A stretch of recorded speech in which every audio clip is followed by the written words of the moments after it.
ಭಾರತ ಸರ್ಕಾರದ ಪ್ರತಿಷ್ಠಿತವಾದ ಕಚೇರಿಗಳ ಅಲೆದಾಟವಾಯಿತು. ಸರ್ಕಾರಗಳೊಂದಿಗೆ ನಿರಂತರವಾದ ಸಂಪರ್ಕಗಳು, ಸಂಭಾಷಣೆಗಳು, ವ್ಯವಸ್ಥೆಗಳು, ಚರ್ಚೆಗಳು ಎಲ್ಲವೂ ನಡೆಯಿತು. ಯಾವ ಸರ್ಕಾರಗಳಿಂದಲೂ ಸಾಧ್ಯವಾಗಿಲ್ಲ, ಯಾವುದೇ ರಾಯಭಾರಿಗಳಿಂದಲೂ ಸಾಧ್ಯವಾಗಿಲ್ಲ, ಯಾವುದೇ ಕಚೇರಿಗಳಿಂದಲೂ ಸಾಧ್ಯವಾಗಿಲ್ಲ, ಯಾವುದೇ ಕಾನೂನುಗಳಿಂದಲೂ ಯಮನ್ ರಾಷ್ಟ್ರದಲ್ಲಿ ಗಲ್ಲು ಶಿಕ್ಷೆಗೆ ಗುರಿಯಾದ ನಿಮಿಷ ಪ್ರಿಯ ಅನ್ನುವಂತಹ ಸಹೋದರಿಯನ್ನ ರಕ್ಷಣೆ ಮಾಡಲು ಈ ಭಾರತದ ಸರ್ಕಾರದಿಂದ, ಕೇರಳದ ಸರ್ಕಾರದಿಂದ, ಕೇರಳ ಕರ್ನಾಟಕದ ಕಾನೂನುಗಳಿಂದ ಸಾಧ್ಯವಾಗಿಲ್ಲ. ಅವರು ಬರುತ್ತಾರೆ Indian grand Mufti ಸುಲ್ತಾನುಲ್ Ulama AP ಉಸ್ತಾದರ ಸನ್ನಿಧಾನಕ್ಕೆ. ಆ ಕ್ರೈಸ್ತ ಕುಟುಂಬ ಬರುತ್ತೆ. ಆದರೆ ನೀವು ರಕ್ಷಣೆ ಮಾಡಬೇಕು, ನೀವು ಕಾಪಾಡಬೇಕೆಂದು ಉಸ್ತಾದರೊಂದಿಗೆ ಅಂಗಳಾಚಿಕೊಂಡಾಗ ನಾವೊಂದು ಅರ್ಥ ಮಾಡಿಕೊಳ್ಳಬೇಕು.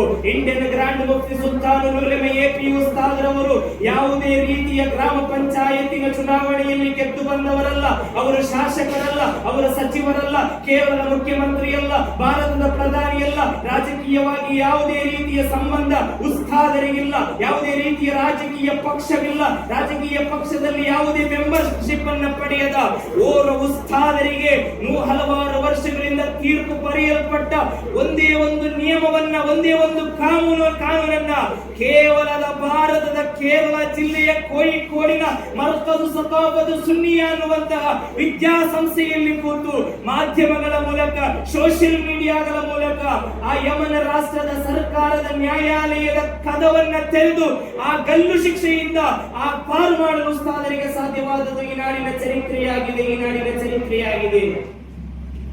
ಒಂದು ರಾಜಕೀಯ ಅಸ್ಮಿತೆಗಳಿಲ್ಲ, ರಾಜಕೀಯ ಯಾವುದೇ ಹಿನ್ನೆಲೆಗಳಿಲ್ಲದೆ ಎಲ್ಲಾ ರಾಜಕಾರಣಿಗಳು, ಎಲ್ಲಾ ಸರ್ಕಾರಗಳು, ಎಲ್ಲಾ ಸಂಘ ಸಂಸ್ಥೆಗಳು, ಎಲ್ಲಾ ಕಚೇರಿಗಳು, ಎಲ್ಲಾ ಅಧಿಕಾರಿಗಳು ಕೈ ಬಿಟ್ಟಂತಹ ನಿಮಿಷ ಪ್ರಿಯ ಅನ್ನುವಂತಹ ಸಹೋದರಿಯನ್ನ ಗಲ್ಲು ಶಿಕ್ಷೆಯಿಂದ ಪಾರುಗೊಳಿಸಲು ಸುಲ್ತಾನುಲ್ ಉಲಮಾ ಎಪಿ ಉಸ್ತಾದರಿಗೆ ಸಾಧ್ಯವಾಗಿದ್ದರೆ ಅದು ಕುರ್ಆನ್ ಆಗಿದೆ, ಅದು ಕಾರಣ.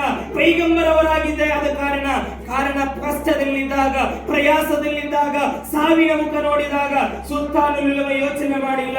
ನಿಮಿಷ ಪ್ರಿಯ ಅನ್ನುವಂತಹ ಸಹೋದರಿ ಹೋದದೊಂದು ಮುಸ್ಲಿಂ ರಾಷ್ಟ್ರಕ್ಕೆ, ಅಲ್ಲಿ ಹೋದದ್ದು ಮುಸಲ್ಮಾನರ ಕಚೇರಿಗಳಲ್ಲಿ ಕೆಲಸ ಮಾಡಿ, ಆಸ್ಪತ್ರೆಗಳಲ್ಲಿ ಕೆಲಸ ಮಾಡಿ, ಮುಸಲ್ಮಾನರ ವ್ಯವಹಾರಿಕವಾಗಿ ಆರ್ಥಿಕ ಸಹಾಯವನ್ನ ಪಡೆದು, ಆ ನಂತರದಲ್ಲಿ ಒಬ್ಬ ಮುಸ್ಲಿಂ ಸಹೋದರನ ಕೊಂದು ಇವತ್ತು ಯಮನ್ ರಾಷ್ಟ್ರದಲ್ಲಿ ಜೈಲಿನಲ್ಲಿದ್ದಾರೆ. ಅವರು ಕೊಂದದ್ದು ನನ್ನ ಸಮುದಾಯದ ಒಬ್ಬ ಮುಸ್ಲಿಂ ಸಮುದಾಯದ ಒಬ್ಬ ಯುವಕನನ್ನ. ಅವಳು ಹೋದದ್ದು ಒಂದು ಮುಸ್ಲಿಂ ರಾಷ್ಟ್ರಕ್ಕೆ, ಅವಳು ದುಡಿದದ್ದು ಒಂದು ಮುಸ್ಲಿಂ ರಾಷ್ಟ್ರದಲ್ಲಿ. ನಾನು ಯಾಕೆ ಅವಳ ರಕ್ಷಣೆಗೆ ನಿಲ್ಲಬೇಕು? ಅವಳಾದರೆ ಒಂದು ಕ್ರೈಸ್ತ ಸಮುದಾಯದ ಹೆಣ್ಣಾಗಿದ್ದಾಳೆ ಎನ್ನುವ ಯೋಚನೆಯನ್ನ ಉಸ್ತಾದ ಮಾಡದೆ ತಕ್ಷಣ ಅಲ್ಲಿನ ರಾಯಭಾರಿಗಳೊಂದಿಗೆ, ಅಲ್ಲಿನ ಸರ್ಕಾರದೊಂದಿಗೆ, ಇಲ್ಲಿನ ಸರ್ಕಾರಗಳಿಗೆ ಸಾಧ್ಯವಾಗದ ಕಾರ್ಯವನ್ನ ಉಸ್ತಾದರು ಅಲ್ಲಿನ ಒಂದು ವಿದ್ವಾಂಸರ ಮೂಲಕ, ಧಾರ್ಮಿಕ ವಿದ್ವಾಂಸರ ಮೂಲಕ ಸಂಬಂಧವನ್ನ ಮಾಡಿ, ಚರ್ಚೆಗಳನ್ನ ಮಾಡಿ, ಬೇಕಾದ ಕಾರ್ಯ ಪ್ರವೃತ್ತಿ ಚಟುವಟಿಕೆಗಳನ್ನ ಮಾಡಿ ಒಂದು ಕ್ರೈಸ್ತ ಸಮುದಾಯದ ಹೆಣ್ಣು ಮಗಳ ಜೀವವನ್ನ ಉಳಿಸುವ ಕಾರ್ಯವನ್ನ ಸುಲ್ತಾನುಲ್ ಉಲಮಾ ಮಾಡಿದ್ದರೆ ಅದು ಪೈಗಂಬರ್ ಸಲ್ಲಲ್ಲಾಹು ಅಲೈಹಿ ವಸಲ್ಲಮರಾಗಿದ್ದಾರೆ ಪ್ರೇರಣೆ. ಕಾರಣ ತನ್ನ ಚಿಕ್ಕಪ್ಪನನ್ನು ಕೊಂದವರಿಗೂ ಕೂಡ ಕ್ಷಮೆಯನ್ನು ಕೊಟ್ಟವರಾಗಿದ್ದಾರೆ ಪ್ರವಾದಿ ಮುಹಮ್ಮದ್ ಮುಸ್ತಫಾ ಸಲ್ಲಲ್ಲಾಹು ಅಲೈಹಿ ವಸಲ್ಲಂ. ಯಾವತ್ತಿಗೂ ಕೂಡ ಇಸ್ಲಾಂ ನಮ್ಮೊಂದಿಗೆ ಕಲಿಸಿಲ್ಲ. ಕಷ್ಟದಲ್ಲಿರುವಾಗ ಅವನು ಯಾವ ಧರ್ಮದವನು ಅಂತ ನೋಡಬೇಕೆಂದು ಇಸ್ಲಾಂ ಕಲಿಸಿಲ್ಲ. ರೋಗಿಯಾಗಿ ಮಲಗಿದ್ದಾನೆ, ಅವನು ಶಹಾದತ್ ಕಲಿಮಾ ಹೇಳಿದ್ದಾನೋ, ಅವನು ಮುಸಲ್ಮಾನನಾಗಿದ್ದಾನೋ, ಅವನು ನಮಾಜ್ ಮಾಡುವನಾಗಿದ್ದಾನೋ ಅನ್ನೋದನ್ನ ನೋಡಬೇಕೆಂದು ನಮ್ಮ ಇಸ್ಲಾಂ ಕಲಿಸಿಲ್ಲ. ಅವನು ಯಾರೇ ಇರಲಿ, ಯಾವ ಧರ್ಮದವನೇ ಇರಲಿ, ಯಾವ ಜಾತಿಯವನೇ ಇರಲಿ, ಯಾವ ವಿಶ್ವಾಸವದನೇ ಇರಲಿ, ಯಾವುದೇ ಆಚಾರ ವಿಚಾರ ಮಾಡುವನೇ ಇರಲಿ, ಅವನೊಬ್ಬ ಮನುಷ್ಯನಾಗಿದ್ದರೆ ಸಾಕು. ಆ ಮನುಷ್ಯನ ಕಷ್ಟದಲ್ಲಿ ನೀನಿರಬೇಕೆಂದು 1500 ವರ್ಷಗಳ ಹಿಂದೆ ಪ್ರವಾದಿ ಮುಹಮ್ಮದ್ ಸಲ್ಲಲ್ಲಾಹು ಅಲೈಹಿ ವಸಲ್ಲಂ ನಮಗೆ ಕಲಿಸಿಕೊಟ್ಟರು. ಇದಾಗಿದೆ ನಿಜವಾದ ಇಸ್ಲಾಂ.